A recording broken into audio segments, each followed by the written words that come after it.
Selamat pagi anak-anak semuanya. Kita berjumpa lagi. Dengan masih tetap semangat, kita akan melanjutkan kegiatan kita pembelajaran tematik. Hari ini pembelajaran tematik dibawa oleh Ibu Ratni. Semoga anak-anak di rumah selalu semangat, sehat. Walaupun kondisi kita masih dalam kondisi yang harus masih mematuhi protokol kesehatan. Oke, mari kita lanjutkan pelajaran kita hari ini. Hari ini kita belajar masih tema 4, melanjutkan yang minggu lalu dibawa oleh Seratmo, masih tentang keluargaku. Keluargaku di tema 4. Hari ini Ibu membawakan subtema 2. Tema 4 subtema 2 di tematik kita tentang keluargaku dan kegiatan keluargaku. Anak-anak pasti tahu, seperti yang kemarin dijelaskan pada pembelajaran olahraga. Kalau tidak keliru, Ibu ikutin kemarin pembelajarannya bahwa olahraga yang dilakukan oleh keluarga itu sangat menyenangkan. Itu salah satu kegiatan. Kali ini kita pertama mengucap syukur kepada Tuhan bahwa kita sudah diberi keluarga. Yang anak-anak sudah tahu siapa keluarga itu. Ada ayah, ada ibu, dan ada anak-anak. Keluarga yang terdiri ayah, ibu, dan anak itu disebut keluarga inti. Nah, adapun di dalam keluarga kita harus saling bekerja sama, saling menyayangi, saling menghargai. Itu satu bentuk syukur kita bahwa kita diberi anugerah besar oleh Tuhan. Diberi satu keluarga. Bahwa keluarga itu adalah satu anugerah yang sungguh besar bagi kita. Anak-anak, semua anggota keluarga punya kegiatan. Misalnya, ayah sebagai kepala keluarga memiliki kegiatan bekerja untuk mencari nafkah. Ibu memasak untuk kebutuhan keluarga. Nah, apakah anak-anak tidak punya kegiatan? Pastinya punya juga.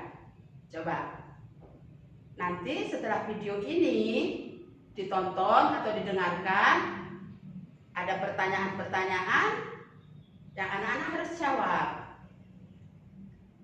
Kegiatan yang bisa dilakukan keluarga, contohnya akan ditayangkan pada tayangan berikut ini. Kegiatan keluarga yang bisa dilakukan bersama-sama di rumah. Yang pertama adalah makan bersama. Sebelum memakan makanan, keluarga sebaiknya berdoa terlebih dahulu. Di samping dari makan bersama, olahraga juga merupakan kegiatan yang bisa dilakukan dalam keluarga. Bermain bersama juga sangat menyenangkan. Selain daripada itu, bekerja sama di rumah untuk membersihkan rumah adalah perbuatan yang bisa dilakukan bersama-sama. Memasak juga adalah perbuatan yang bisa kita lakukan bersama-sama di rumah untuk menghabiskan waktu dengan cara yang sangat menyenangkan. Nah, setelah melihat tayangan tentang kegiatan yang bisa dilakukan bersama keluarga, bisa kita ambil kesimpulan bahwa di dalam keluarga itu harus ada kerjasama, harus ada aturan. Bekerja sama di dalam rumah itu harus mengikuti aturan yang disepakati oleh keluarga. Contoh tadi, misalnya ibu menyiapkan makan. Aturannya anak-anak bisa membantu ibu. Kemudian di saat makan harus tahu apa yang tidak boleh dilakukan dan apa yang harus dilakukan. Misal pada saat makan tidak boleh sambil bermain, tidak boleh sambil berlompat-lompatan. Nah, itu salah satu contoh aturan yang bisa disepakati di dalam bekerja sama bersama keluarga. Adapun kerjasama itu sangat penting di dalam keluarga, sangat banyak manfaatnya. Salah satunya membuat kita semakin dekat dengan anggota keluarga yang lain, yang mungkin ayah ibu sibuk dengan situasi bersama-sama, bisa saling berkomunikasi. Jadi itu contoh bahwa kebersamaan di dalam keluarga itu sungguh penting. Lalu dengan kebersamaan ini di dalam keluarga, kita juga harus punya etika. Misalnya, seorang kakak untuk menyuruh adiknya harus dengan kata yang santun, kata yang sopan. Bagaimana caranya?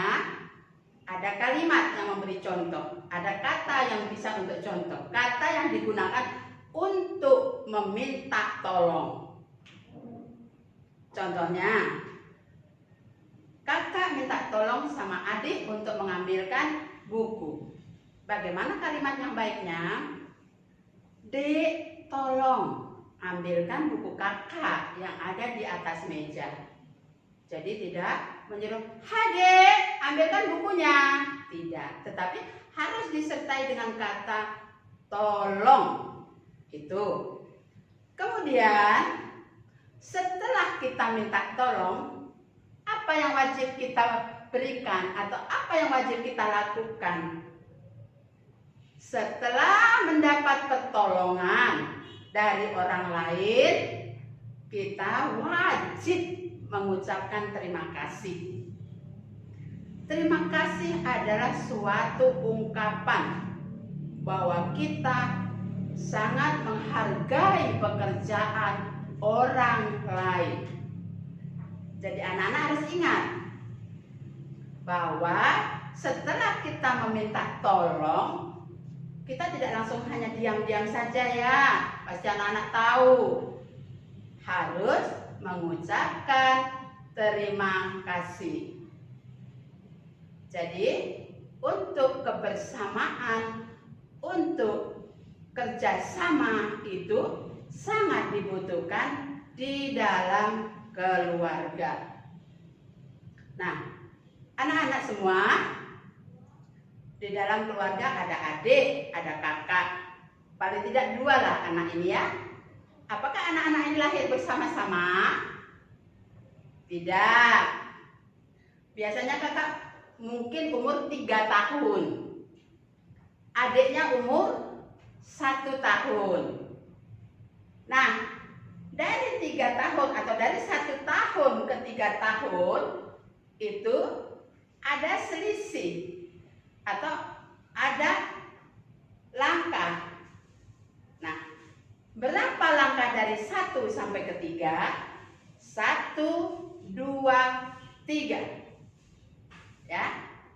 Maka itu disebut langkah 2. Dari 1 ke 3 itu mengalami 2 langkah. Jadi itu disebut bilangan berpola 2. Lalu selain dengan bilangan, pola itu bisa kita gambarkan dengan benda. Untuk itu kita lihat contoh bilangan berpola berikut ini. Mari lihat bangun datar berikut. Ada bangun datar berbentuk segitiga dan diikuti dengan persegi. Setelah itu juga diikuti dengan bangun datar berbentuk lingkaran. Nah, ini akan membentuk pola. Kira-kira pola selanjutnya akan berbentuk? Yes, Segitiga adalah pola selanjutnya yang bisa kita gunakan untuk melengkapi pola dari bangun datar yang ada. Untuk contoh selanjutnya, mari kita perhatikan bunga berikut.